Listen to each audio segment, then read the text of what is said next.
Hi, Yay. welcome to Fiberchats. My name is Irina. I'm the host here. Today, I have a very special person on my channel. It's Jennifer Simonic, and Jennifer and Masey Kaplan.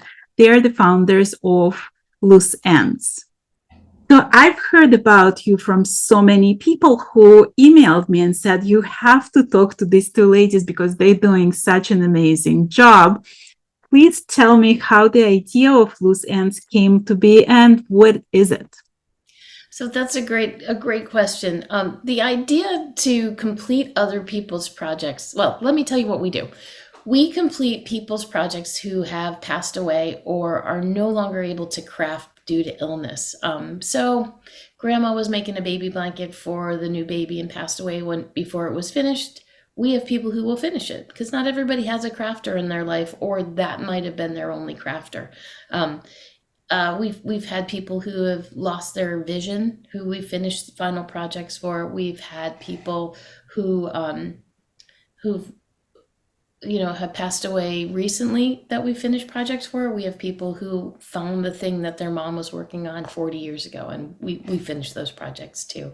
The idea is not a new one. People finish projects for other people all the time, especially in the time when people have guilds and when people went to church all the time, or synagogue, or the mosque.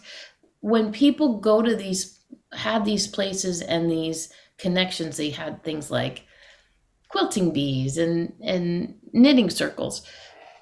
What's happened in our time, and I think COVID had a lot to do with it, we've all been kind of forced into our little silos, and we don't always see the help that's around us. So the interesting part, the new part that Macy and I came up with was to say, hey, knitters, hey, people who do craft, would you like to help? And we connect people asking for that help with the people who would like to help. So that's the new part. Um, Frequently, when we read the comments of things that go out, like when we have press that goes out, frequently in the comments, people will say, I've been doing this for years. And we're like, great. I'm so happy that you're doing this for years. Not everybody knows you, and not everybody has that crafter that can help them. So the twist we put on it is we've just asked the public, hey, if you're a crafter and you want to be a finisher, sign up to be a finisher. And then, we try to get the word out in other forums to get people to submit projects. And when they submit the project, then we connect them with the finisher nearby. To just make clear for the listeners, it's not just knitting. You do all kinds of projects, right? Yeah, we do anything that involves fiber. So we have, it's a really long list of things we did. We started with knitting and crochet because that's what we knew. And you should start with what you understand. And then we had quilters say, well, we can do stuff. And that we had a very big learning curve because a lot of people were willing to finish tops, but not the binding and the quilting. And then we had people who were like, I've got a long arm and I'm happy to help once in a while to do this. Um, and then we had people who did cross stitch and embroidery and needlepoint. And we're like, well, what about us? And we're like, sure. Sewing, we've had people complete clothing. We've had people do tatting. We've had people do rug hooking, latch hooking. Um, and it runs a gamut. And every time we hear of whenever someone signs in and they tell us of a new craft, it's a joy to learn something new. I'm in Seattle right now, and the museum of it's I think it's not it's a Norwegian. It's focused on Norway and Sweden. Um, Nordic. It's the Nordic Museum. They have a class every Christmas on nail binding, which is a special needle. It's like the Vikings used to do it to make craft. So um, it's been really cool, and yeah, we're not just knitting. We're any fiber craft. We just recently finished a tallit, which is a Jewish prayer shawl that had been on a loom, and someone had taken it off the loom, and our wonderful finisher restrung the loom, Wow. which is insane, right? Like you know that's a hard thing to do. I just barely know it's a hard thing to do. This person restrung the loom, did all the stuff. And then for a towel, there's very special ways to weave the ends that I don't really know a lot about. And they did that, and it's just the most beautiful piece of fabric. And knowing how much work went into it kind of just makes it even more stunning. So. Well, let's talk about business side of it, because it's a business, but it's not a business. You're doing it all, it's all volunteers, and you're doing it, it's free for the families. So that's a very good question. So when we started it, we realized it's a nonprofit. So we started. We've last May, so a little over a year, like days over a year, we signed up to be a nonprofit, and we our finishers finish for free. Um, any materials or shipping has to be covered by the project owner. So if we found a rug hooker that lives in another state, you have to send it to that other person and help them buy materials. Um, for the most part, the materials are with the project, so that's free. Since the very beginning, Joanne Fabrics came to us when we had a GoFundMe, because computers cost money, and computer space costs money, and we run pretty low, like bare bones, but eventually we needed to take a salary.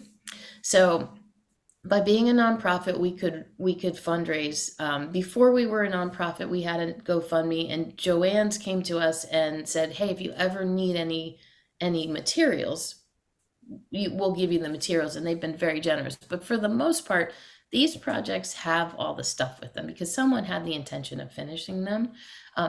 From a business standpoint, we have a major sponsor in Joann's. We do Roundup at the Counter in February, where anyone who comes in the month of February and buys something at Joann's can round up at the counter, and then that goes to us. And that has been enough for us to take 2 full-time salaries.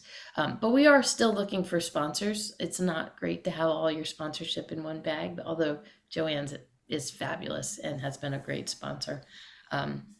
So yeah, for us, what we're trying to do is we have an app that we have on the back end that helps us match the finishers. Not in a, like, you put a thing in and it automatically does it. What happens is we can put in an address and find the finishers nearby. And once we find the finishers nearby, we can find out who does the craft that we need and whether or not it's something they like. So when you sign up to be a finisher, which I hope anyone listening to this will do, we really take it seriously that you need to be able to do what you like to do. So if you don't like knitting with dark yarn, tell us. If you don't like, if you can crochet but you hate it, that's okay. You can say, I'm not a fan of crocheting, and we won't match you with a crocheting project. And we never just send out projects to somebody, because I think that would be terrible, just to wake up one morning and have a job in your mailbox. What happens is we get a project submitted, and we just see pictures of it, and we hear the story about it, and then we curate an email and send that email out to the crafter we think would be the best, and they have a chance to say, yeah, I don't want to do that, or, oh, that'd be great, I'd love to do that. And even if they get into it and they've gotten halfway and their life happens, we will always take it back and find somebody new. That's kind of the joy in having as many finishers as we do. Well, let's talk about that. How many finishers are there right now?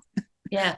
Well, when we started 20 months ago, we started with 12 finishers and 2 projects. Then we got 5 projects, and we had about 150 finishers after making a website, walking around with flyers, telling everybody we knew about what was going on.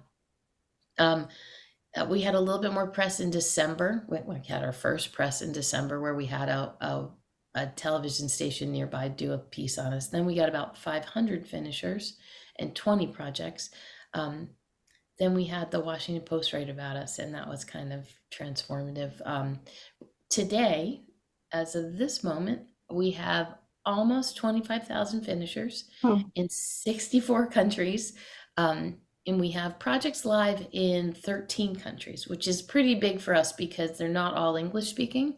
And that's kind of our goal, is you shouldn't be you shouldn't not have your project finished and your grief alleviated a little bit because you speak a different language. That's not how anything should work. So in our website, we've got flyers in several different languages. Some of them, we try to get a native speaker to make the flyer. If you see that a language is missing and it's a language you speak, please tell us. And if you want to volunteer to do that translation, that's great. We're trying to make them culturally sensitive too, and to make them eye-catching. Somebody helped us with the Thai translation and said, these are great images you have. However, there's some project types that we would be more familiar to the people we're trying to reach. So they gave us some great images of Thai craft and things that happen there. So yeah, we're in 13 countries, and we have projects going live. We just got a project finished in Switzerland where a German woman had the project and an Italian woman's mom helped her finish it. So it was like, it's great. It's been really fun to see that happen. I think the first one we got was in the Netherlands, where all of a sudden I looked and they were speaking Dutch, and I was like, "Is this okay?" And they're like, "Yes, we speak Dutch. It's fine, Jen. We'll tell you when we need you." I'm like, "Okay."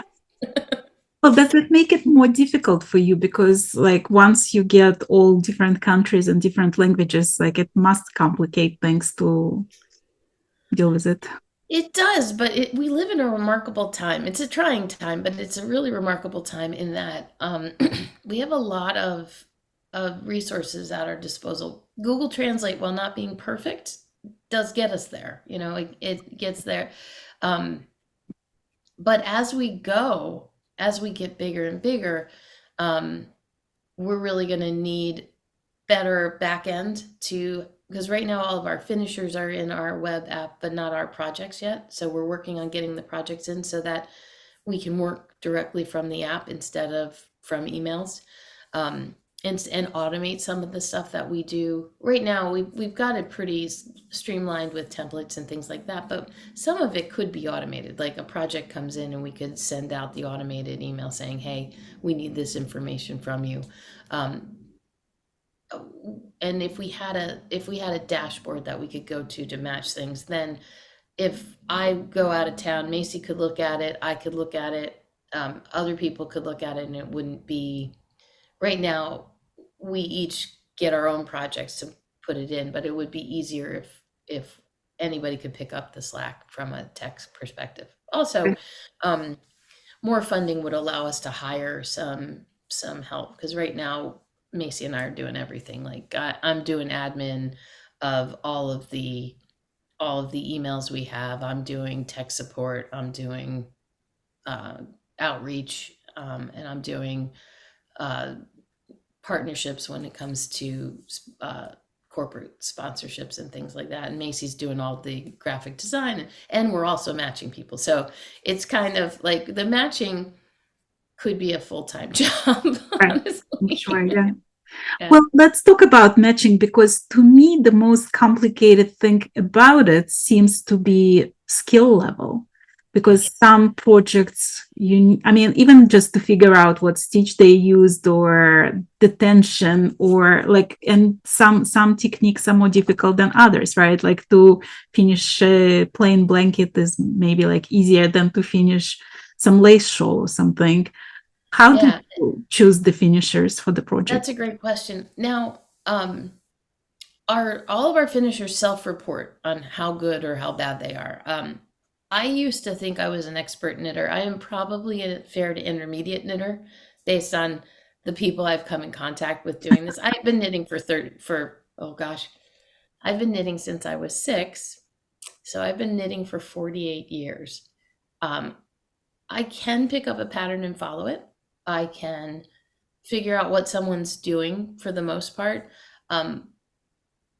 I teach people how to knit, but I'm not like a master knitter when it comes to that. But what I found is people self-reporting, I'm great, I'm intermediate, I'm beginning. We show them the project. then they self-assess, like, oh, this is something I've done before. This is right in my wheelhouse. This is not something I've done before. And they tell us what they like to do too. So like if somebody says that they like to do blankets, I'm probably not going to give them a lace hat to finish because that doesn't seem like that would fit. The other thing they need to keep in mind is not everybody who dies with a craft is an expert. So there's a lot of chevron Afghans out there that an intermediate or beginning crocheter could do, and it wouldn't be a stretch. We do have resources for them. We have a Facebook group with about, I haven't checked the numbers, but last I checked it, we had about 10,000 people in our Facebook group. And that group has been an invaluable resource where we can post a project and say, hey, I think that this is knitting. And it looks pretty simple to me, but the pattern seems a little weird. Can someone tell me what pattern they're using or what stitch they're using? And, within a couple of minutes, we have people weighing in on it. Within a couple of hours, we sometimes have the pattern itself that we needed. And then within a day, we have somebody who's like, ooh, if you can't find anyone to finish that, I could totally finish that. And what's the name of this group? It's loose. That's our private loose ends finisher group. So if you become a finisher, you can be in that private group. And they are a remarkable resource and just so generous with their time and talent that I don't know if we could do this without them. It's really been wonderful. So if we do get a project in and it's like, okay, I need an expert bunka person, which I just learned that what bunka is. It's a Japanese thread. They call it Japanese painting with thread. If we can't find somebody in the immediate area, we will start looking farther afield. And if we can find someone in our Facebook group, we'll give it to them to make sure it happens. So it's what's the most difficult project that you can think of that like you to as far as like finding a match who can finish it was? We've had some beautiful Icelandic sweaters that had intarsia in the round with a decrease. That was next level. And we also have a couple of people that are just so generous with their time, and they're actually like rock stars. There's a woman in Texas who's a lace maker, and she teaches people how to knit.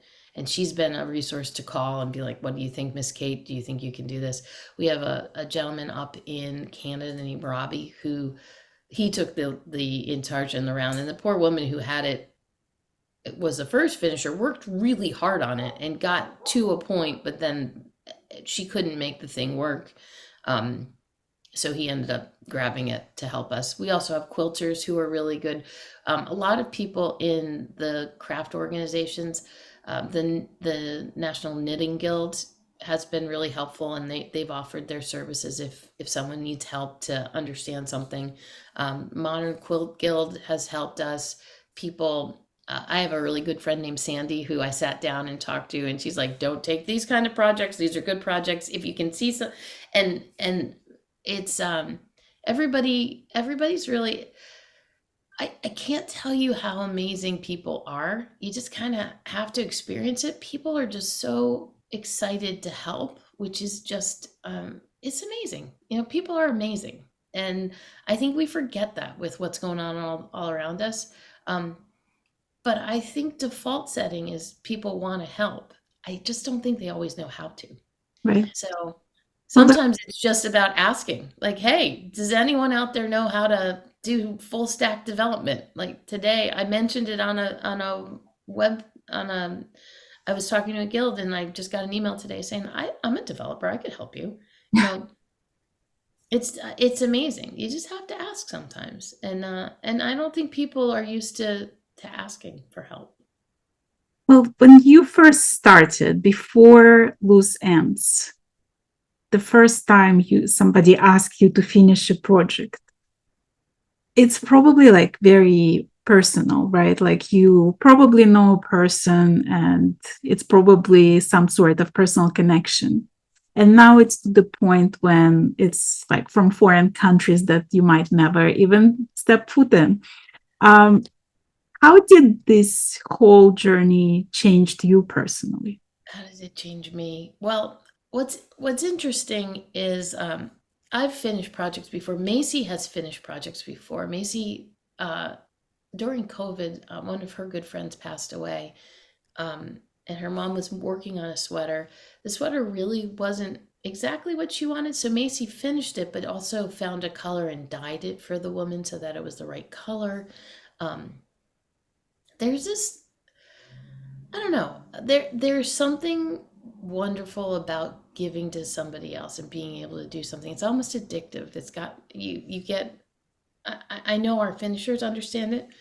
When they do something for somebody else, they get a good feeling and they get excited and happy about that feeling. So it's always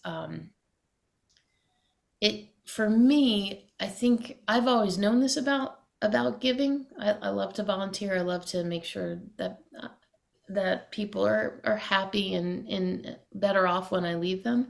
But I think what's changed me is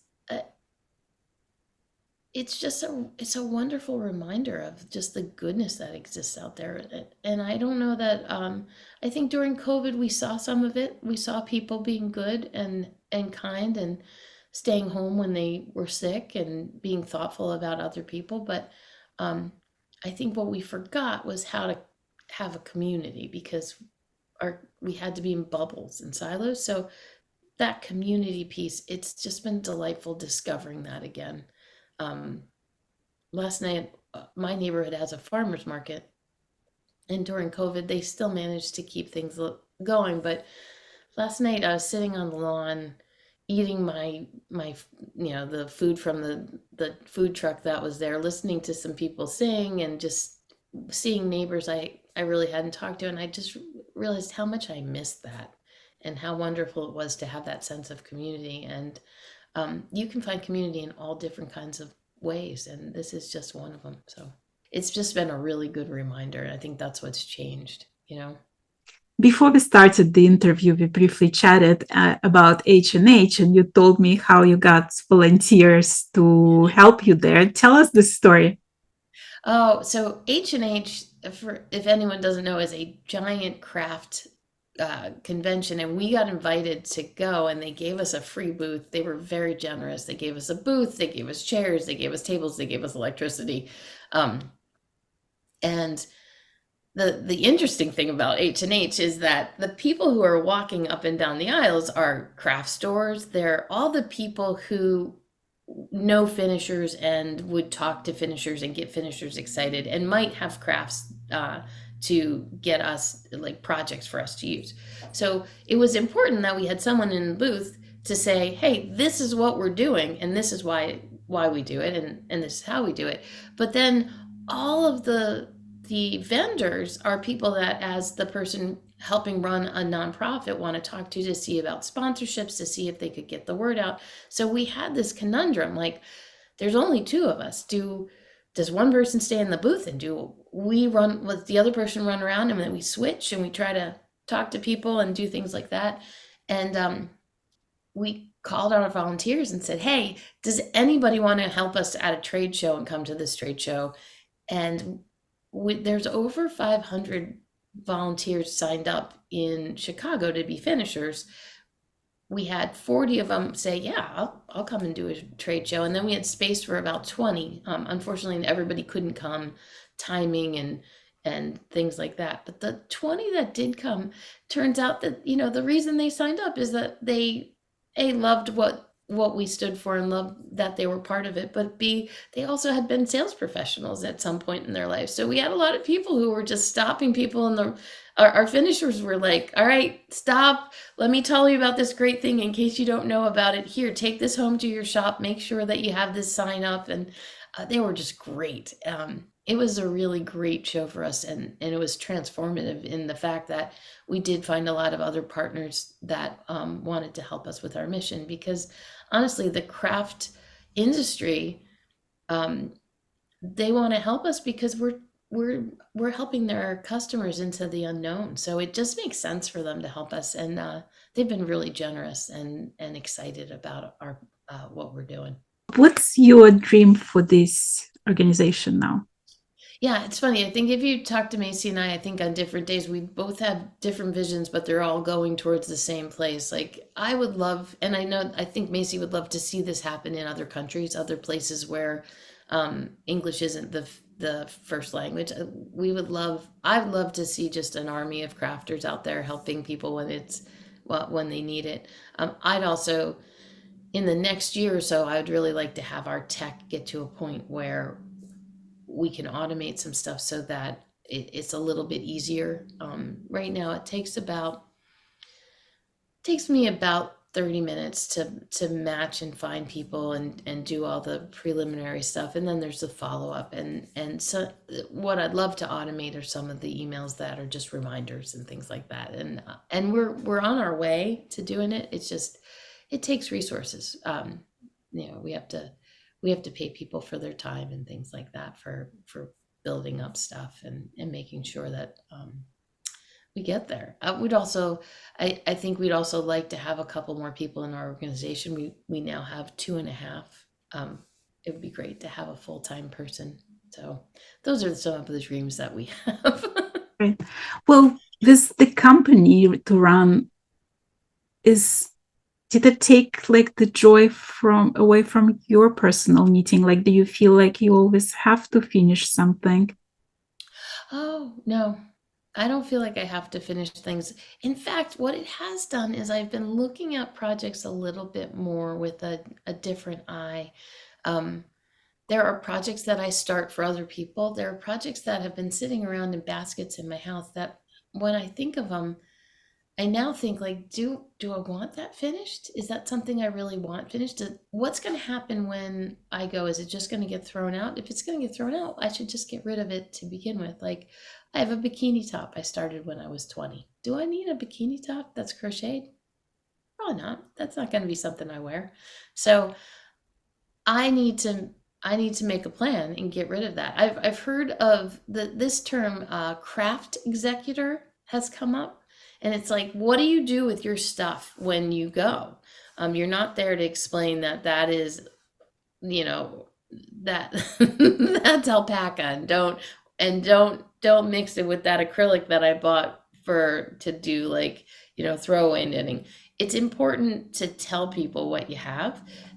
Macy does an amazing job. She has a beautiful little book that she draws every project out, says who it's for, says what she's used, what pattern she used, what yarn she used. I don't have that. Just got little bags all over the place. But what I do realize is if I put a note in there that says, hey, this is for this person, and if something happens, go to looseends.com. No, sorry, .org, looseends.org, and they'll help you finish this. Now I have that. Now I have that in my head to start doing. And that's what I'd love finishers to do. Now, the problem is, we don't take on projects to think that we're not going to finish them. So it's a little like making dinner and writing a note saying, if something happens, boil the spaghetti and make sure you cut up the mushrooms the right way, right? Like Right. for some of us, it seems like, well, I'm just going to get this done. So, but a little bit of planning can get rid of the things that you're not going to get done. And all of our eyes are bigger than our stomachs when it comes to yarn, I think. But if there's things that have been sitting for years, either make a plan to finish them or get rid of them, because I'm at that point where my parents are getting older and we've already moved them out of one house and curated and cut down on things. But in doing that, I'm starting to look at the objects in my life and I'm like, oh, what's going to be a burden for somebody if they've got I've got a lot of stickers that are just lying around. Like, do they just get thrown out? What do I do with them? Like, and that's like just small papery things. You mentioned that bikini that you don't think you're gonna finish. Are there projects that you're not gonna take to finish? Like if people contact you and you just don't think that it's a good project to deal with? So beauty's in the eye of the beholder, right? So I have had projects they're not what I would do. Right? Like I've had styrofoam snowmen that had little tiny scarves and little tiny hats that were knit. And there was a bag of styrofoam balls, and one of our finisher finished all of them. There were 15. And we got a picture of the family with these 15 things that grandma had tried to make. Like we'll always do something like that. Where projects we won't do, I just got bored with it. I don't want to do it. Will you finish it for me? No. I mean, if that was the case, all of my projects, I'd make all my projects go away. Like, no. There has to be, and also we get a lot of, well, nobody really wants this blanket, but if you finish it, can we give it to somebody? Can you do something with it? I'm not going to do that either. That's not, that doesn't make sense. The whole idea is that we have people finishing projects that you want them back. You want this to cherish this object. It might not be your style. We have had things like that. Like we had a beautifully knit intarsia tulip sweater. The person who was going to get it, they were never going to wear it. So what they did with their finishers, they talked about like, okay, what can we do with this? And this beautiful back that was made with little tulips, and it was on cream, very 80s style, like a very 80s thing. She turned it into a blanket, a baby blanket. So she knit around it, and it just became this beautiful artifact that they could use for a new baby, or they could use for the future. So we won't do projects that you don't want back. You have to do, it can't be something you just got bored with. That's not, and it can't be something you just taken on and you just like, oh, I just can't finish this. We also don't take any materials. So if you're looking for a place for your stash to go, we're not it. But on our donations page, we do have a list of organizations in, I think, every state, and every state in the United States, every province in Canada, and I think in Germany and the UK too. If you've got an organization that does take fabric or does take donations of yarn, we're happy to put your website up there so that people know where to go. And we also don't take things that are just filthy, right? Like there's been times where crafters have gotten stuff that like have clumps of dirt in them. Like you need to, there is that thing where if you're a knitter, bugs are a big deal. Like moths can get rid of an entire stash. So it's got to be in fairly good shape. Do you give instructions to your finishers that like when they receive the project, to protect their own knitting and to protect their own stash, how to deal with the project? We do tell people like, hey, if you have any worries, take it, put it in a bag, put it in the freezer, let it sit out after you put it in the freezer for a couple of days. Let's see what develops. If something develops, you put it back in the freezer. Like there's different techniques. There's also the baking on a low level technique. I don't know that anything's foolproof. So there's also people who just knit or just work with something in a different place where it doesn't come in contact with their stash. So we do have suggestions, and we'll tell people to do it. So people have to decide what their level of thought about that is. But for the most part, they're coming from crafters who know how to deal with things and how to be careful with it. So. Well, you mentioned that you thought you were an expert until you saw who else is out there, and now you feel you're intermediate. Are you learning new tips, tricks, new techniques? Like every day. I now can identify Tunisian crochet. Oh my gosh. The first time I came across that, I was like, this is a knitting project. And someone's like, no, that's crochet. And I was like, it's got a knitting needle in it. And they're like, nope, that's a Tunisian crochet hook.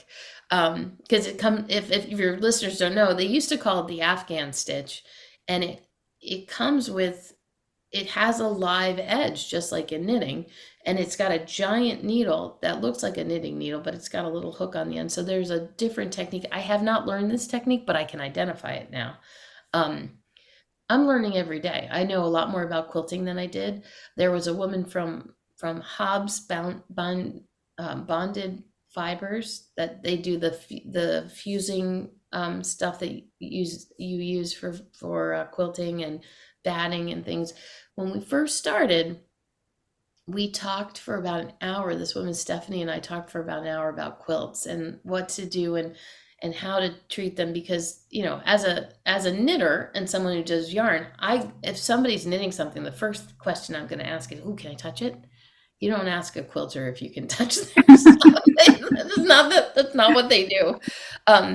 So it was funny because Stephanie and I talked for an hour and a half. She gave me some really good insight. We talked about all this stuff, and then I was sitting in H&H, and this woman sat next to me, and then we got our award, and she said, "Jennifer, this is Stephanie. We talked before." And it was so funny that I just happened to sit next to her. So the experts that have come out to help us and teach us how to identify things have been amazing. Like, I have a little bit better idea, like if I'm looking at a Hawaiian quilt. It's a very specific hand stitch quilt. There's also an applique turning quilt where you turn the fabric as you go, and that's a specific thing. And as we learn about new crafts like nail binding and things like that, we can put that into our intake form and get people to tell us about it. So that's been pretty amazing, getting people to tell us how to do things and to share their expertise. It's been amazing. So yeah, I can't help but learn. I can't. I have been knitting. I have been knitting still. I don't know if I'm knitting as much as I used to because of all the work we're doing. I do a lot of typing on a computer, but Well, let's talk about who can become a finisher. So a lot of people who are watching this video now wondering, well, am I qualified to be a finisher? What are you expecting from your finishers? so what I'm expecting from finishers is you do a good assessment of your own skills. If and you say, you know what, I knit at an intermediate level, I crochet at a basic level, I can also sew in a straight line. We tell you, just tell us what you can do. There are, I think we've got like 35 crafts you can choose to rank. You don't have to rank all of them. Like, just say the ones that you want to do. Then tell us exactly like the types of projects you like to finish. If you like to make hats for the homeless all day long, and that's all you have to do is knit in a row, tell us. There are hats that we need finished. And then most of all, tell us what you don't like to do, because that's the worst. Like, we hate when we match somebody and they're like, "Oh, I don't really enjoy this." Well, you shouldn't be doing anything you don't like. And to reiterate, everybody who passes away with a project is not an advanced artisan. They just really like to knit in a straight line, or sew blocks together, or do a counted cross stitch every once in a while for somebody. It's not you don't have to be an expert. You just have to have a passion to do it and be willing to ask for help if you need help.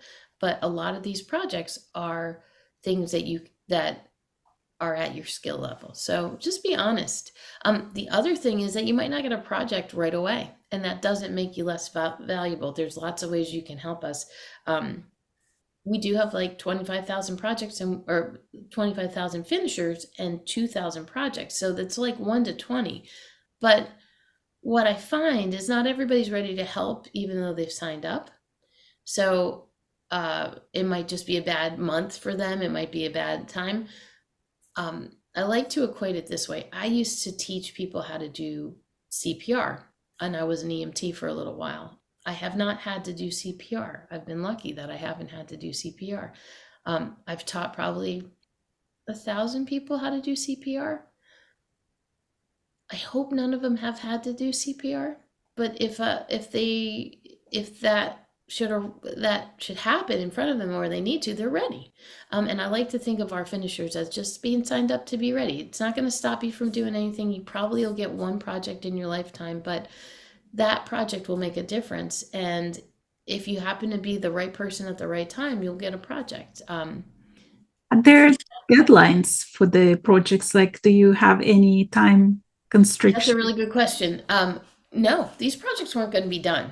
They weren't going to be finished. So we don't think a deadline is appropriate. We do expect people to give us updates. You can't go dark because these are very special projects. And if I don't hear from you every couple of weeks, I get really nervous and you'll start getting emails from me saying, "What's going on? How are you?" And even if the update is I haven't been able to do anything this week on it, I'll do something. I'll tell you in 2 weeks where I am, in what's going on. Just that open communication between the project finisher and the project owner and me in the background going, "Okay, I see you. Okay, you're doing this." That's been the biggest thing. We had a project once where a woman's daughter had died by suicide, and this thing was the last thing she had that her daughter was working on. And our finisher picked it up and figured out how to do it and kind of went radio silent. And I finally called her and I was like, what happened? She goes, "Oh my gosh, I was so focused on getting it done, I didn't think to communicate." So we try to encourage people to, and it turned out beautifully. She did such a wonderful job, and I could see where like she was in it all day long, thinking about it. You just got to remember that the people who have the projects don't know enough about crafting, so they don't always know how much time it's going to take.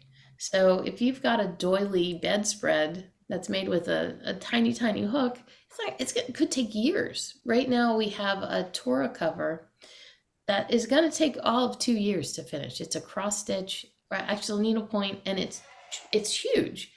You've got to give people the time that they need to do it, and there can't be a time limit. There have been times where a baby was being born and a sweater needed to be finished. That was so it could be the right size. Someone was passing and they wanted to make sure the person had it before they passed. If it's a special situation, we can talk about it. But in general, we don't put a time limit on it. There ever been like a disastrous situation when somebody just took the project and disappeared, or We've had a couple projects where people have gone dark and we've found them. I do have a private detective in my family, which sounds really severe, but she when we have a real problem, we call the private detective. We have had to call somebody's mother once. That was not great, but we got the project back. That's why communication is so important. If somebody does take this up, it's a big deal. And for most of our finishers, they understand what a big deal it is. Most of the emails that our finishers write to the project owner when we connect them they usually start out with, "I'm just so honored that you let me do this for you," which kind of makes me cry every time. It's like, it's a serious thing. They understand how important it would be for their stuff to get finished. Right now I've got a sweater started for my son. If something happens to me, I want that to be that last offering for him from me. have you ever regretted starting this company? Because it's like when somebody asks you something and you do it, everything is most things like in your control, right? You can control how fast you go. You can control how much you work on it. When you have 25,000 volunteers all around the globe, you release this control to other people. And there is like, it just multiplies, right? Like you don't know if the post office is going to lose it. There's just like multiple situations that can happen. Have you ever looked back at all this progress you made and thought like, why did I ever start? It's a lot of work. And Macy and I were working, 40, 60-hour weeks without pay for a really long time. And that sounds ironic coming from somebody who's asking other people to finish projects for free. But the running of it isn't the craft that I love. The craft that I love is knitting. And I have to remind myself that our finishers are finishing because it's something they like to do, and it's another way to volunteer. I don't regret it. It's been it's been amazing. I think, and you talk about giving up control. I worry. There are times I worry. I'm not a control freak.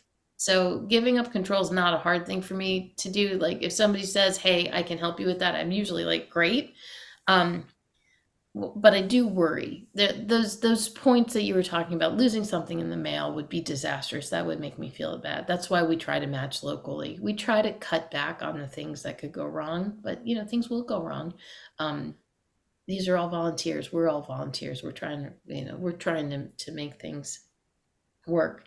I do have a little bit of nightmares that we're going to end up with Monkey Jesus at some point. I don't know if you've ever seen that fresco that the older woman was trying to clean off, and she cleaned off Jesus's face and then drew it back on, and it looked really bad afterwards. It looked really bad. Um, but we haven't had that. People usually tell us when they're in over their heads if they pick up something and they're like, "Oh, this isn't what I thought it was going to be." We had a woman recently who do 180. I think they needed 180 granny squares to finish this massive thing, and she did the granny squares all day. But the part she doesn't like is sewing them up, and she was having a hard time getting motivated to do it. And we matched her with a buddy who was like, "I'll help you sew them up." So there's always more help. There's help, and then there's more help, and then there's people do take this seriously. So it's not. I think the biggest problem I have is I have people who take on too much.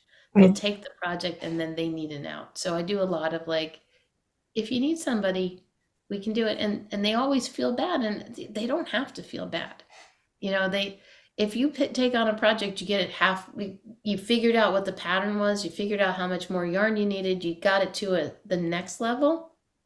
You're another person in the story that helped this whole family. So that's pretty remarkable, and you should be very proud of yourself for doing that. Well, I'm going to put all the information about how people can find you. And then Great. hopefully you're going to get some more volunteers across the world. And, I would love that. will grow even more. Yeah, we would love. So the things that we need, and I'll just say it out loud because it's always good to put it out in the universe. We would always love more finishers in more countries. That's great. We would always love more projects. Projects are hard to come by. So if you're a finisher, think about where your stuff's going to go so that we can help you in the future. I don't want to help you too soon. I want you to live your long lives, but think about us. And we have finishers who have projects that they don't know how to do. So we have finishers who are like, my mom was a seamstress and she left this quilt, and I don't know how to sew, but I do needlepoint. So we have finishers who have projects too, which we'd always love getting more projects. And then donations are always great. That's how we're a nonprofit. They're tax deductible donations. We really appreciate everything that helps us grow our organization. We don't want to have like 800 people working for us. We want enough so that we're not working all the time. Does that make sense? And if you're not a crafter, the ways that you can help are donations, but we can always use language support to expand our things. I think if we start going deep into languages that we don't know, it would be helpful to have volunteers that can help in that country like that. I'm trying to envision an organization as we expand where we have volunteers that can help with just making sure we're communicating correctly. And if you know anybody who's got some tech skills, we can always use a couple of developers basically, we want to build our tech so that we can put our tech team out of business so that they don't have to do it. So get it all to a point where we have everything we need, and every once in a while it's just tweaking. So we could always use more tech help. Well, let's hope people who watch this interview will volunteer one way or another. So yeah, I really can't thank you enough for having us on. It's really it's when we get to talk to people about what we do, people get excited about what we do, and they volunteer, and they'll help us more. It's people like you, Irina, who help spread the word, and that's really just lovely that you're talking to us and letting us do this. It's my pleasure. And I've specifically at H&H to look for you guys because I've heard so much good things about what you do. So I'm glad Thank we you. got to connect. Oh, I can show you. We got an award at H&H, and it's massive, and I need to show it off when I can. Yes, let's do Um, it. we got it looks like a we got the Golden Scissors Award, which is actual working scissors, and they put our name on it. I don't know if you can see that. I mean, how often do you get an award where they etch your name on scissors? And these scissors work, and they're very sharp. We had it at the booth at H&H. Our volunteers had it, and they were so funny. They're like, "Can we touch them?" I'm like, "Sure, just don't hurt anybody with them, because that would be bad." Um, but isn't that delightful that they thought of us? Yeah, yeah, beautiful. They're beautiful, and I have them now. Macy's gonna get them soon. I have them because our next trade show, I've gotta bring them because they are something that we display. But we got our that was for innovation in craft, and the innovative part is the matching of people from far and wide. Well, you're doing a wonderful job, and I'm so happy we got to connect and you were a guest of my channel. Thank you so very much, Jen. Anytime. Thank you so much. I'm sorry Macy couldn't join us. It's graduation season, so there's children graduating that we have to celebrate for all their hard work, and I'm just so pleased that I could be here. So thank you so much. Thank you.